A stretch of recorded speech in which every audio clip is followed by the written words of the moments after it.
So let me start by giving you a little perspective of my background. So I'm a doctor by training, but never practiced medicine, and I became a serial entrepreneur. And I've been focused in really one area, in surgery.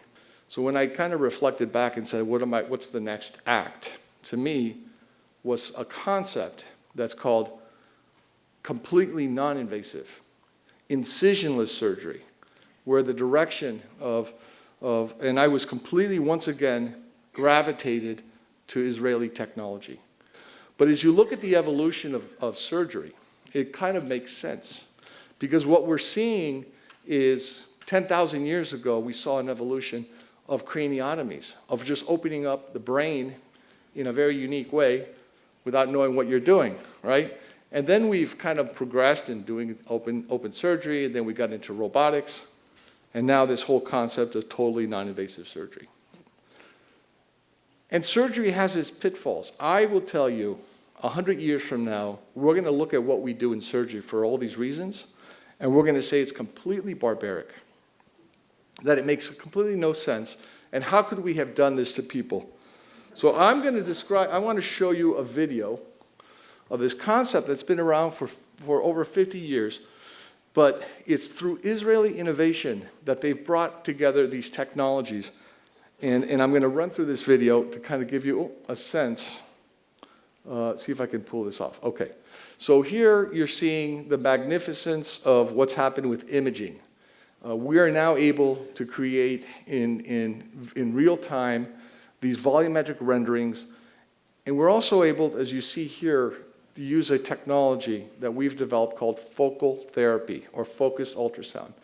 So what we're doing is we're taking 1,000 piezo electrodes and we're able to converge them into a single spot and be able to treat and to what we call ablate. And the technology is very interesting because what we do is we bring the patient into an imaging machine, MRI. And this technology has been around for 30 years, but it's primarily used for diagnostic purposes, for making sure that you don't have something, looking for things in your body, not for an invasive purposes. And what we're seeing is the beginning of an operating room, a future operating room that's starting to use this technology so that the surgeons can actually start seeing things in displays without opening up and being able to treat with this type of sonication with high precision, sub-millimeter, that allows you to destroy tissue. And this type of technology is being done not inside the operating room, but actually outside, where you're able to do these types of marcations, and you're able to do kind of therapy where you're treating and you're understanding with a closed loop system what's called thermometry. So you know that you've actually resulted in the type of treatment that you've done, and then you're able to go in intraoperatively, do the areas that you want to approach. You're able to create these types of measurements, these types of feedbacks, all robotically driven inside this room that now allows us to look at types of surgeries in a very different way. Just recently in Forbes, recognized this year as probably one of the top 10 technologies that's going to break through and change the world. When I saw what this company was doing and the amount of investments and the people and the types of surgeons and just, checking all the boxes, the opportunity is to do the commercialization side of it.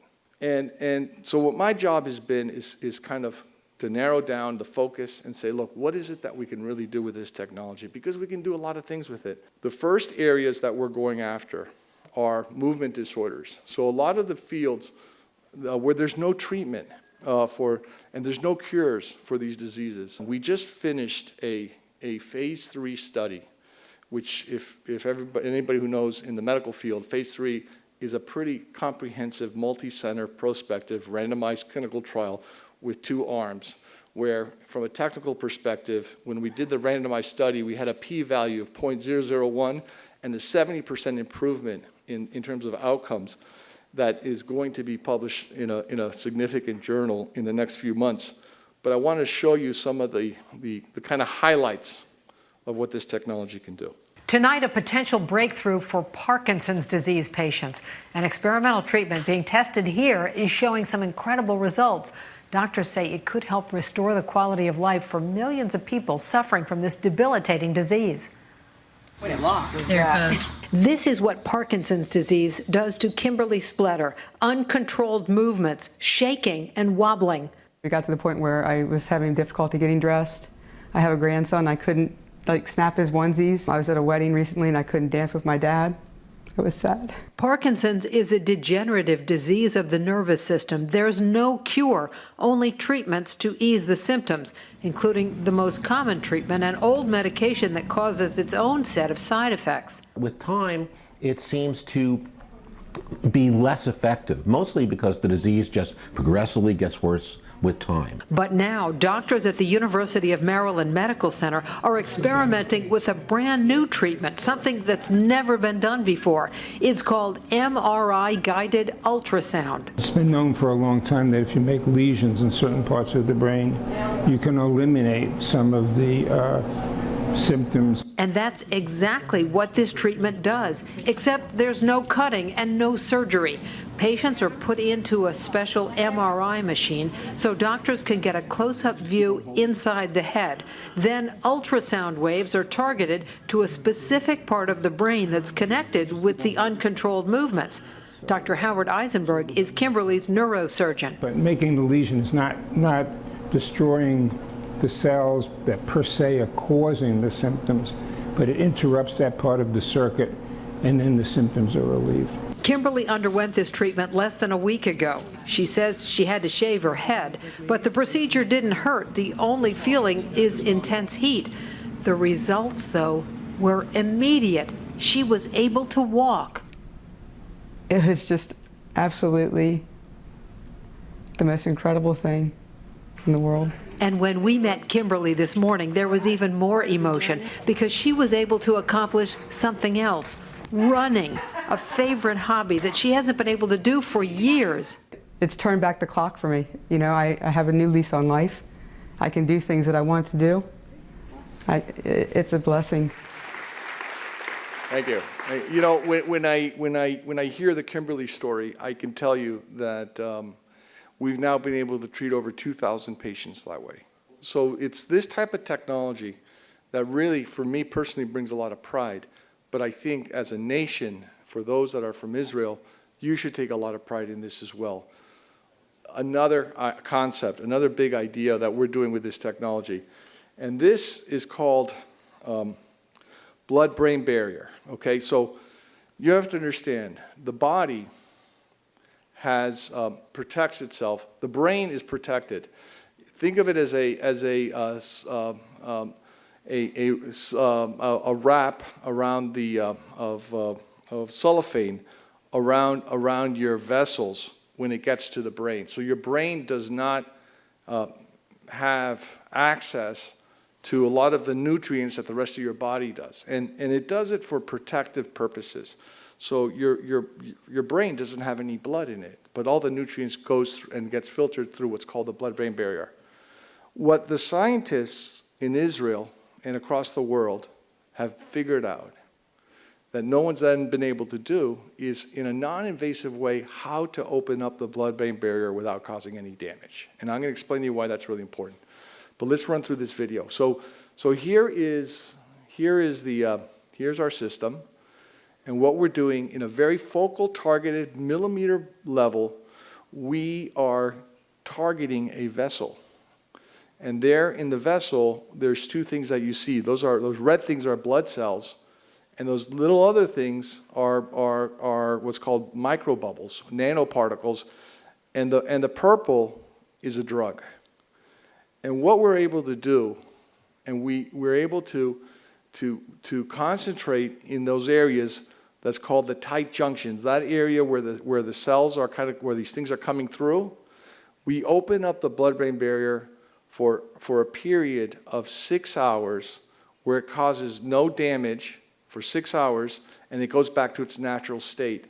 And by irritating that space, we're now able to get drugs in a very high concentration in a targeted area in the brain. The area of most interest right now in everybody that we're talking to, and now we have 120 sites all over the world at the top universities, are all wanting to get into this game of being able to treat in a very highly focused and concentrated area inside the brain.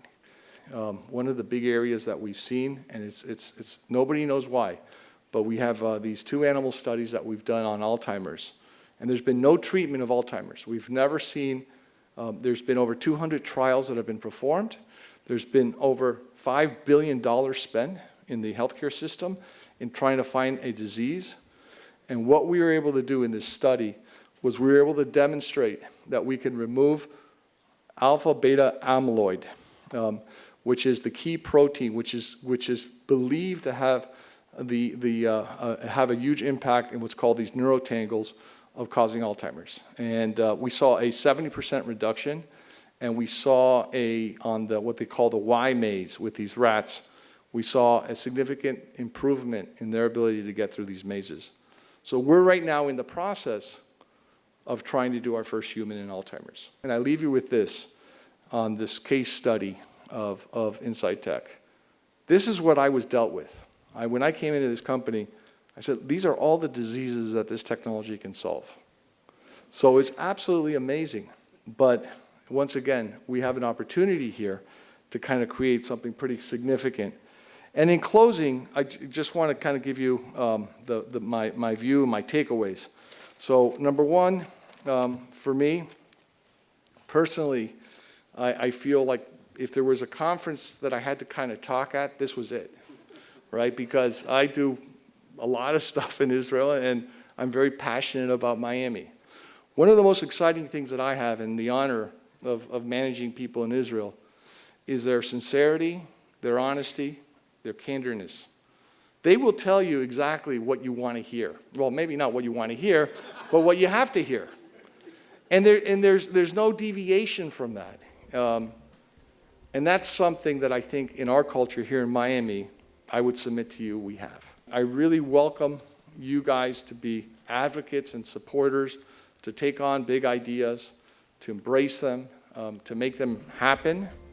And I think that spread the word about what we're doing at Insightec. Thank you very much.